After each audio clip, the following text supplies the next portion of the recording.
Hey guys, welcome to our circles unit.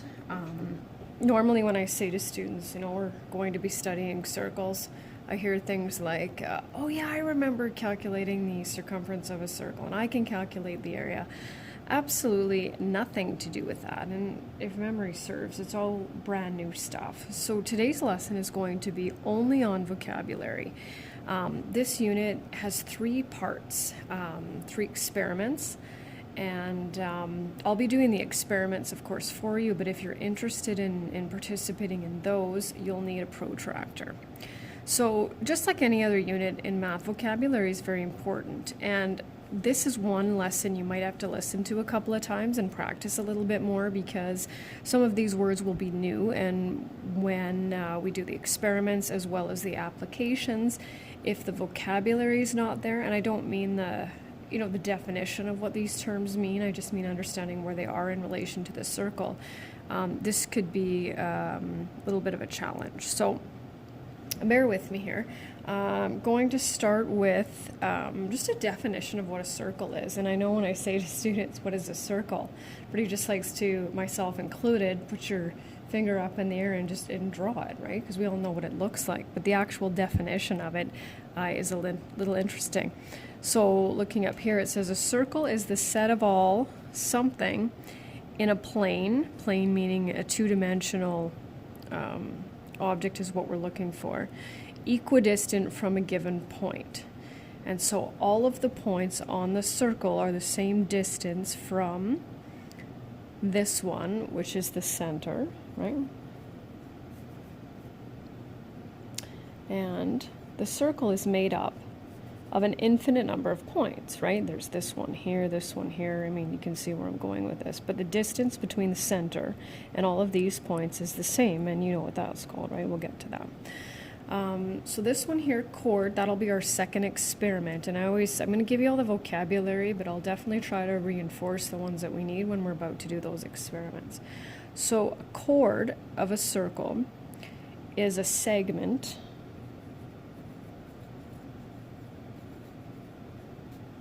whose endpoints are found on the circle. And so what I want you to do is look at the diagram, look at the circle, and look where you can see the starting point and the end point. Doesn't matter which direction you go from, they're both on the circle. And you might see 2, because technically there are 2. The one that I'm looking for is, and we need uppercase letters to indicate line segments, right? BC. So starts on the circle, ends on the circle. And don't worry about the symbols above. Sometimes they're there and sometimes they're not. I'm not super picky with that. Capital letters, make sure they are there. So now we're going to look for the diameter. Diameter, I'm sure, is not a new word for you. Find the diameter in that circle.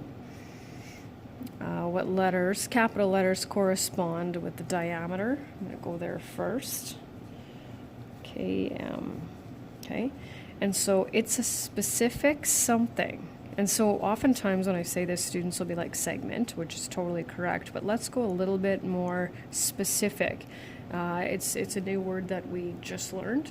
Starts with a C. We can define a diameter as a chord because we already know that a chord is a segment whose endpoints are on the circle. We'll look at that. The only difference between a chord and a diameter is that the diameter has to pass through the center of the circle. Perfect. Radius, that's another one that my guess is you remember from, I don't know which grade. One of the endpoints is the center, in this case O, and the other point has to be on the circle. How many radii can you think of, right? I mean, not necessarily in this diagram, but in any circle, infinite number of radii. So what are we looking for here? And I don't mind, like, depending on which one you want to put first. I normally put them in alphabetical order, but when we go from, for example, O to R and R to O, we get the same segment, so it's not really a big deal. So OR is a radius, just a single radius, and then what I wanted to do here, even though I've already said what the plural is, KO and OM, that is definitely not alphabetical, are radii. So this part here, this is what we're going to use for the second experiment. And this vocabulary here is what I will be dealing with tomorrow. So my guess is that this line here is new, and that you've never dealt with a line that went outside the circle. And so this is the experiment that I'll be doing tomorrow, is the tangent experiment. So tangent, we're dealing with a line, and you can see I've got arrows on it, which means that technically this one continues infinitely in both directions. And it's probably hard to see it on here, but tangent contains exactly 1 point of the circle. And depending on what your, the size of your circle, sometimes they're hard to draw. And you'll see that tomorrow. So what we're going to say now is we're going to say line EF is tangent to circle O at which point? At X. Capital X for that point. And then we're also going to say that X is the point of tangency. And I'm going to leave it at that. You'll see what we'll be dealing with tomorrow when we do the experiment. All right. Yeah, I got a lot more here. So this upper rectangle here will be our third experiment, and it deals with angles.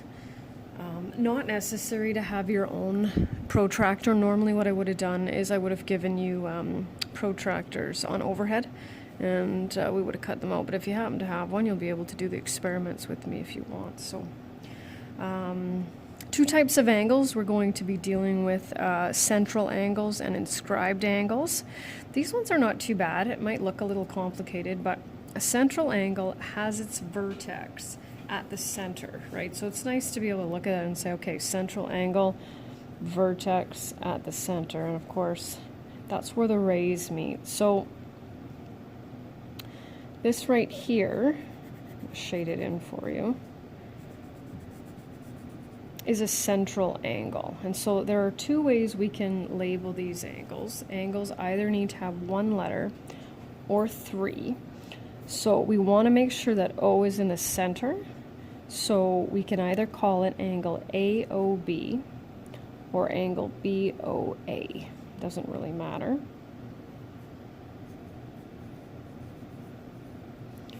But we want to make sure that when we follow those letters that we get the O in the center. So this stands for the measure. If the measure of angle AOB is less than 180 degrees, then what that does is that forms what we call a minor arc. And we don't really need to deal with the arcs too much. We'll talk about them just a little bit, so don't worry too much about that. There's our minor arc. And the measure of this arc is the same as the measure of this angle. So we can clearly tell that it's less than 180 degrees. 180 degrees is a straight angle. And so this measure, we measure angles in degrees. This will be the same as that. And then when we have a major arc, for major arcs we need three letters, and so major arcs we use the three letters here. And so if you look at this, you can see it's going to go A all the way around here to B, and clearly we can see that's greater than 80. What do you think those two, this minor arc and this major arc, will add up to how many degrees? 360, because it takes 360 degrees to go around an entire circle. And then last but not least, ACB is an inscribed angle, so I'll draw that for you as well. And you can see that its vertex is obviously not in the center of the circle. Its vertex right here is found on the circle. And like I said, that'll be our third experiment. And its sides contain, what are these called? Both end points are on the circle. Chords.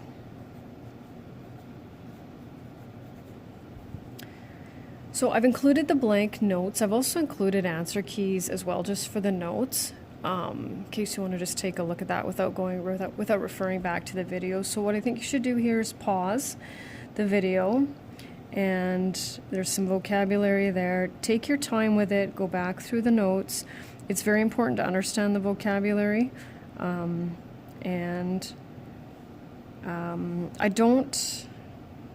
Actually, I think what I'll do is I'll just stop the video here and let you fill it in, and then just check out the completed notes and check your work.